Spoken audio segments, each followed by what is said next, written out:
Welcome to the Bite Size Fitness Show, where we talk all things fitness, nutrition, and habits, and break them down into smaller, more digestible, bite-sized pieces of content for you to enjoy.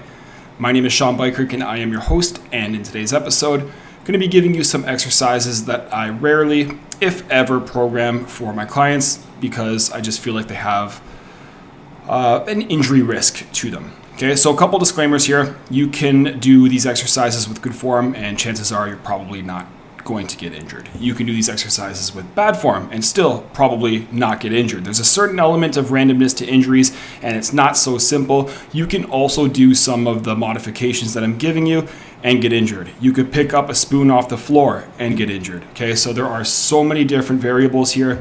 Just because you're doing these exercises or not doing these exercises, don't feel like it's a very, very strong correlation. Okay, there's a lot of fluidity here. Okay, so number 6 is the barbell row, and there's no particular order here. The barbell row is a great exercise when done correctly, but it's a lot more complex than people think because there's quite a few things going on at the same time. Okay, so if you're relatively advanced and you can do this with good form, barbell row is a great exercise. But for most people, there's just a lot of core stability required. You have to be able to hip hinge and hold that position, so you need good hamstring and glute engagement, and then just the proprioception to know where your body is in space, kind of moving that barbell while you hold a static position. So the risk here is tweaking that low back. It's something that we see pretty often, and it's a very easy fix. So if you can do the barbell row with good form, like I said, great. But if you're a beginner, even novice to intermediate, I'd say you probably don't need the barbell row. Instead, you can do an exercise with more support that helps you out with that stability. So if you can see this video here, we have rack supported dumbbell row. Notice that one hand is pressed up against the rack.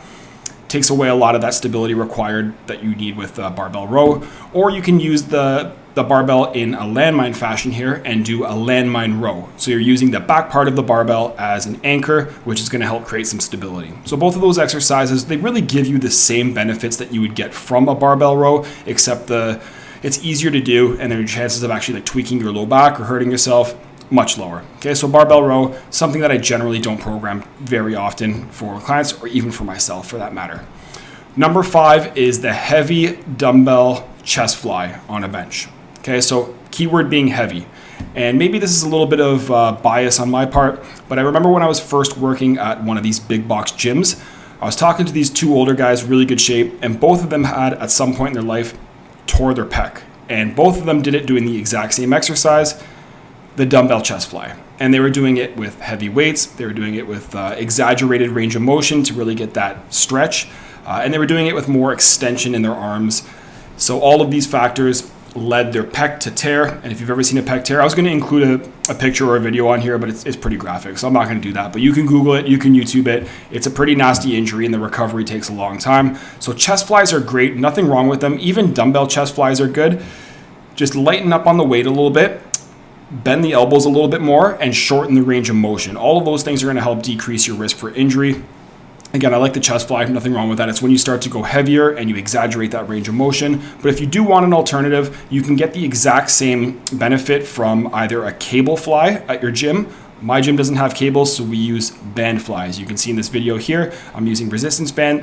Kind of changes the strength curve a little bit, but also allows you to control the resistance a lot better. So I personally prefer the band fly. I will do dumbbell chest flies on occasion, but it's just not my go-to, and I definitely don't go heavy with them because the chances of yourself tearing your pec, even though it's low, it's a significant injury. Okay, number 4, we have the mixed grip deadlift. Now you can find several videos of me doing this in the past, and chances are I'll probably do it again in the future. Okay, so the mixed grip deadlift is when you're doing a deadlift with one palm facing back and one palm facing forward. The reason you do this is because for most people, the limiting factor for a deadlift will be your grip. So your grip's going to start to give out before you can actually get to the point where you can max out your deadlift. And one of the ways to help fix that is to switch up the grip. So one palm goes forward, one palm goes back. The danger, or the potential danger here, is just the bicep tendon and how vulnerable of a position it can be in. So if you want to see some nasty injuries, just YouTube Deadlift bicep tear. You'll see a lot of injuries. Once again, just like with the chest fly, the chances of this happening is pretty low. I've been doing this for a long time with the mixed grip deadlift, and thankfully nothing's ever happened, but I still do get that little bit of fear every time I do it. And it's easy for me to preach, don't do this when I'm doing it myself. But even with my clients, I tend to not program the mixed grip deadlift just because of that slight chance that you can tear your bicep. And just like with the chest fly, a torn bicep, a torn pec muscle, nasty injuries, long recovery times. So what to do instead? Work on your grip. So just do a double overhand, much safer. And if you don't want to work on your grip, you can use straps. Not a big fan of straps. I could do a different video on that, but it's still a much safer option. So either double overhand on the deadlift and just kind of chalk up the fact that you're not going to be lifting as heavy, or use straps. So this typically happens when you get to heavier weights, like 300, 400, 500 plus pound weights, and you can't really hold a grip. That's when the mixed grip comes into play. So just be careful, be mindful if nothing else, and make sure if you're going to use a mixed grip deadlift that you don't do that hitch on the top, right? So you don't get stuck in kind of trying to pull, especially when you try to pull, whether it's conscious or unconscious. That's when you can really put yourself in some trouble here. Number 3 is the upright row. So this is an old school meathead exercise that I have done over and over again back in the day, knowing that it is not a shoulder-friendly exercise. Okay, so it is not a shoulder-friendly exercise. It took my brother years of convincing me that this is a dumb exercise, that I shouldn't be doing it, to actually stop doing it, and it was too late. My shoulders were already messed at that point. So the good news here is that you're probably not gonna have a significant injury. It's not like an acute pec tear or bicep tear or something like that, but it's the wear and tear, putting your shoulder in a bad position, and the chances of you getting a shoulder impingement, there's a pretty good chance if you do it. And if you already have bad shoulders, like myself, when I'm doing this demo here, it actually hurt. So I had pain doing that, which already indicates that I already have some shoulder dysfunction. So upright row, chances are you're probably trying to target the shoulders or the traps. There's just better alternatives. Like you really don't need to do this exercise. The one I'm demoing here is an incline dumbbell Y. You're working those same muscle groups. You're doing it in a much safer way. It's actually good for your shoulders.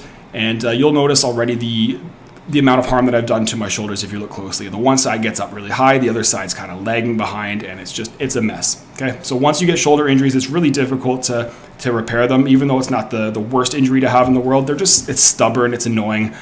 Be preventative, avoid the upright row. You don't need to do it. Number 2 is the box jump. And it's not the box jump in general, because I love that exercise. It's the way some people do box jumps. It's when you jump up and then hop down, jump up and then hop down. And the risk here is your Achilles tendon. If you hop down and decelerate really quickly from an explosive movement, you're putting your Achilles under a lot of load. And if you tear your Achilles, you can say goodbye for training for a long time. Some people miss up to a year plus from an Achilles tear. So I just have like this irrational fear of tearing my Achilles, which is why you see me in that demo video doing it on a stepper, not even on the box, because I don't want to even put myself at that risk. So it's that hop up and down. The jump up is fine, the hop down, avoid. You don't need to do it. So what you can do instead, you'll see this time I actually use the box. I do a box jump and I step down. So box jump and then step down. If you want something more explosive, something more cardio based, there are much better alternatives. Don't do the box step ups and hop down really explosively. Even though, again, smaller chance that it actually happens. If you do tear your Achilles, it's such a crappy injury to have, and yeah, it's no fun. So box jumps are fine. Don't hop down, step down. Number 1 is the good morning with the barbell. And I'll be honest, I don't think I've ever done a good morning up until this video here, and I don't think I've ever programmed a good morning. I don't like the exercise at all.